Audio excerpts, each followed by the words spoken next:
भाई और भाई के मध्य कैसा संबंध होना चाहिए। मैंने तो एक पूरा प्रवचन ही इस पर किया है, जिन्हें विस्तार से सुनना है वहाँ सुन लें, लेकिन आपने पूछा है तो अत्यंत संक्षेप में उत्तर दूंगा। भाई और भाई के बीच का संबंध दूध और पानी जैसा होना चाहिए। जो दोनों अलग होकर मिले तो एक में एक हो जाए, दूध पानी में घुल जाए, पानी दूध में घुल जाए, दोनों एक दूसरे में घुल मिल कर रहे, इसका नाम ही है भाई और भाई का संबंध। आजकल लोग भाई और भाई के साथ का जो संबंध है उसे केवल रक्त संबंध तक सीमित रखते हैं, जबकि सच्चे अर्थों में भाई और भाई का संबंध केवल खून का संबंध नहीं है, नितांत भावनात्मक लगाव होना ही उनके संबंध को चरितार्थ करता है। जैसे राम लक्ष्मण भरत शत्रुघ्न थे, वो संबंध था, वैसा संबंध आज भी होना चाहिए। लेकिन ये तभी संभव है जब व्यक्ति स्वार्थपरता और अन्य प्रकार की क्षुद्र बातों से दूर हो, एक दूसरे के लिए सहयोग के लिए हमेशा तत्पर रहे, एक दूसरे के लिए उत्कृष्ट त्याग करने की भावना जिनके अंदर हो, वही भाई भाई जैसा होता है। जो एक दूसरे का सहयोगी हो, एक दूसरे के प्रति सद्भाव रखे, एक दूसरे का आदर करे और एक दूसरे के लिए अच्छी प्रेरणा भी दे, वो भाई भाई जैसा होता है। मैं आपको एक ऐसे भाई से परिचय कराऊंगा, दो भाइयों का एक परिवार।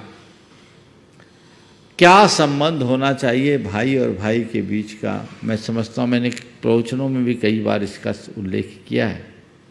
आज एक लंबे समय के बाद इसका प्रसंग आया है तो मैं वो सुनाना चाहता हूँ।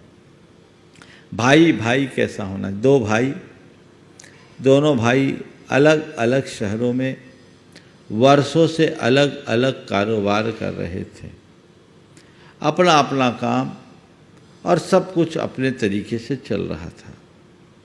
अचानक बड़े भाई को मालूम पड़ा कि छोटे भाई ने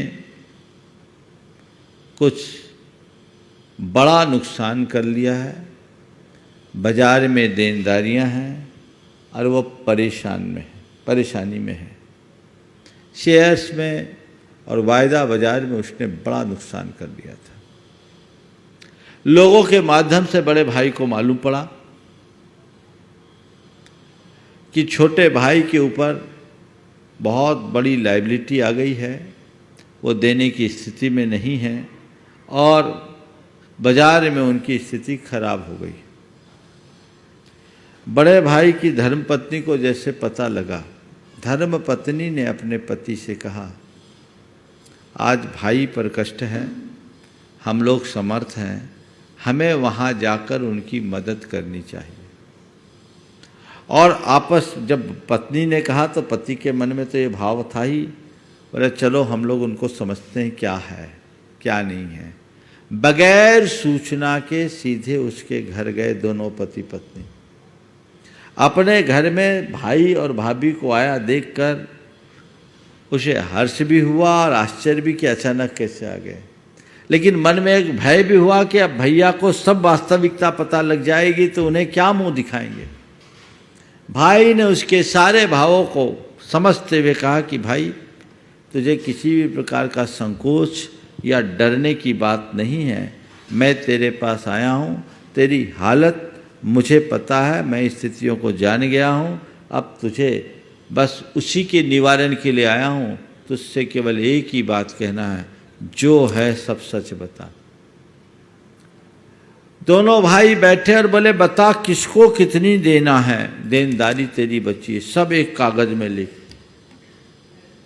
सारी देनदारियां, एक बहुत मोटी रकम थी, उसने लिखा। फिर उसने बोला आप बता इसके अलावा और कुछ तो नहीं है, एक बार और याद कर। उसने फिर एक दो बताया, बोले देख एक भी छिपा नहीं होना चाहिए, जो है सो बता। भाई के आग्रह पर उसने सारी देनदारियां दे दी, लिख दी। उसके बाद कहा देख ये बहुत बड़ी देनदारी है और ये तुझे पता है तेरे जीवन भर की कमाई तो गई ही, एक बहुत बड़ी लायबिलिटी तेरे साथ खड़ी है, पर चिंता करने की बात नहीं है। अब तक जो हुआ सो हुआ, इसकी तुम चिंता मत करो, लेकिन आगे नहीं होना चाहिए इसका संकल्प लो। ये जो हुआ इसकी भरपाई तो मैं करूँगा, पर आगे होगा तो फिर मैं तुम्हारे साथ कभी खड़ा नहीं होऊंगा।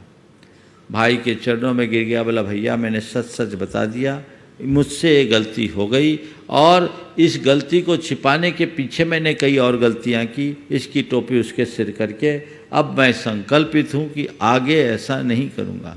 पति पत्नी दोनों कपल साथ में थे, दोनों के आंखों से आंसू। उसके बाद भाई ने वो पूरी लिस्ट ली। लिस्ट लेने के बाद सारे संबंधितों को बुलाया और ये सारी चीज़ें बताकर कहा, देखिए ये जितनी भी आपकी लायबिलिटी है इसकी पूर्ति मैं करूँगा और यहाँ से पूरा करके जाऊँगा।